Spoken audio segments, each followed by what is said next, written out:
प्रधानमंत्री मोदी का आगमन हुआ है और ये लता चौक है जहाँ पे काफी भीड़ लगी हुई है। हमारे साथ डॉक्टर साहब आइए इनसे बातचीत करते हैं। डॉक्टर साहब, आज मोदी जी का आगमन हुआ है, क्या कहना चाहेंगे उनके आगमन को लेकर के? किस तरह से उल्लास देखने को मिला आप लोगों को? मैं तो एक छोटे बच्चे की तरह खड़ा था, भीड़ का हिस्सा था और मुझे ऐसा लगा कि कोई हमारे देश का नेता या हमारा लीडर, हमारा रिप्रेजेंटेटिव, हमारा मार्गदर्शक या हमारा गुरु हमारे बगल से गुजर रहे हैं।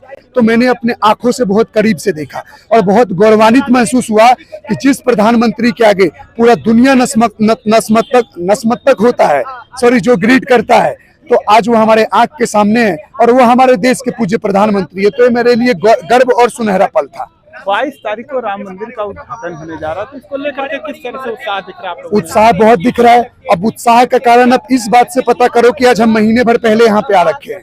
हम आज अयोध्या को पहले देख रहे हैं और एक पल आएंगे कि 22 को मौका मिला तो जरूर देखेंगे और नहीं तो 22 के बाद आकर एक और अयोध्या देखेंगे कि उस टाइम की अयोध्या कैसा किस तरह से दिखता है। तो हमारा जो आने का प्रक्रिया है अयोध्या में, अब साल में 1-2 बार लगा रहेगा, क्योंकि जैसे हर धर्मों का एक सेंटर बना हुआ है, इस्लाम का अपना सऊदी अरबिया, जैसे आपका क्रिश्चियनों का अपना है, जो भी देश में उनका, तो हमारे भी भारत के जो सनातन धर्म के मानने वाले लोग हैं उनका सभी का एक सेंटर बनेगा अयोध्या। तो सारे सनातनी एक तरह से बोलेंगे चलो भैया साल में कम से कम एक बार एक अयोध्या तीर्थ के तरफ मार्च करते हैं और राम का आशीर्वाद लेकर अपने जीवन को आगे बढ़ाते हैं। कभी ऐसी फीलिंग होती थी आप लोगों में कि राम मंदिर बन पाएगा? देखिए, अब तो जब कांग्रेस की सरकार जब तक थी तब तक तो उम्मीद नहीं था, क्योंकि जो राम के अस्तित्व पे सवाल उठाते हैं, जो राम को काल्पनिक बताते हैं, जो राम सेतु तोड़ने का आदेश देते हैं, जो 24 वकील खड़ा कर देते हैं राम को काल्पनिक बताने में, उस पार्टी से हम क्या उम्मीद कर सकते हैं वो राम का मंदिर बनाएंगे? ये तो भगवान का कल्याण हो कि बीजेपी ने चाहे 1992 से 90 से जिनका संघर्ष चलता रहा, 2 सीटों से लेकर कल्याण सिंह जी ने अपनी चीफ मिनिस्टर का पद खो दिए, 2 सीटों से 46 सीट हो, चाहे आज 200 हो, 300 सीट हो, आज 400 भी होने के करीब जा रहे हैं। बीजेपी आज कल भी राम के लिए लड़ी थी, आज भी राम के लिए लड़ रही है और करवा रही है, क्योंकि बीजेपी अगर झूठ बोलती तो बीजेपी नहीं करवाती, बीजेपी बोली तो बीजेपी करवाई और करवाई है, तो हमें दिख रहा है। देखा जा रहा है समाजवादी पार्टी में राम भक्तों पे गोली चली थी, क्या कहना चाहेंगे? बोलने का मतलब है वो तो मैं तो बोलूं, देखिए निमंत्रण के लिए लो रहे हैं, राम के लिए जाने के लिए किसी को निमंत्रण की जरूरत है? आपको तो खुद अपने राम के पास आना चाहिए। लेकिन जो पार्टी राम कृष्ण में भेदभाव कर देती है, जो पार्टी राम भक्तों और कार सेवकों पे गोली चला देती है, मैं तो सोचता हूं उस अयोध्या के रोड से वो गुजरेगी कैसे? क्योंकि जिन रोड पे तुम कदम रखोगे वहां की भूमि भी बोलेगी, ए पापी तू वही है जो मेरे भक्तों पे गोलियां चलाई, और इस रोड पे आज भी उन लोगों के खून के निशान है जिसमें तू चल के मेरे दरवाजे पे आया है। तो थूकेंगे भगवान भी ऐसे लोगों पे।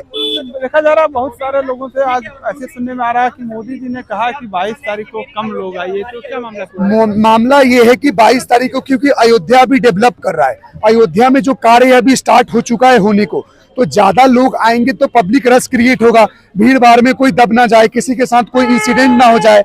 हो सकता है क्या होटल्स ज्यादा नहीं है, रहने का ठिकाना ज्यादा नहीं है। अब एक दिन में 1 लाख से लोग ज्यादा आएंगे तो जाहिर सी बात है कि यहाँ अयोध्या थोड़ी डिस्टर्ब हो जाएगी, लोगों का मतलब परेशानी होगी। तो उनके परेशानी को कम करने के लिए रिक्वेस्ट कर रहे हैं कि 50-50 हजार कर करके या कम मात्रा में लोग आए। अचानक से 5 लाख 10 लाख लोग आ जाएंगे तो आप यहाँ खुद खड़े नहीं हो पाइएगा। क्या लग रहा है 22 तारीख को जिस दिन राम मंदिर का उद्घाटन होगा, किस तरह की खुशी रहेगी यहाँ के लोगों में? बहुत ज्यादा खुशी, और बात अयोध्या के लोगों की नहीं, पूरे भारतवर्ष में दिवाली का माहौल रहेगा।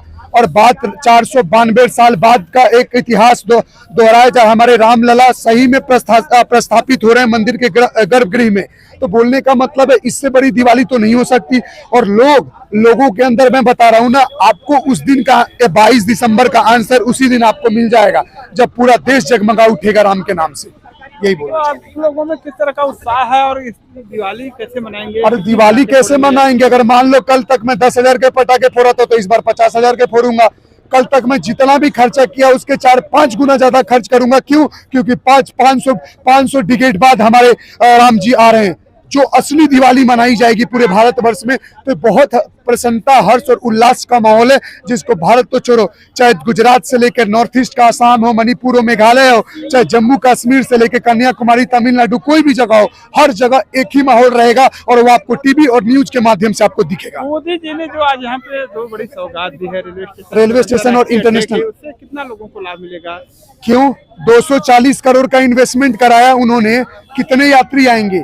मैं तो बोलता हूं, जो लोग राम के नाम पे अस्तित्व पे सवाल उठा रहे थे ना, वही सबसे ज्यादा फायदा उठाते मिलेंगे यहाँ पे।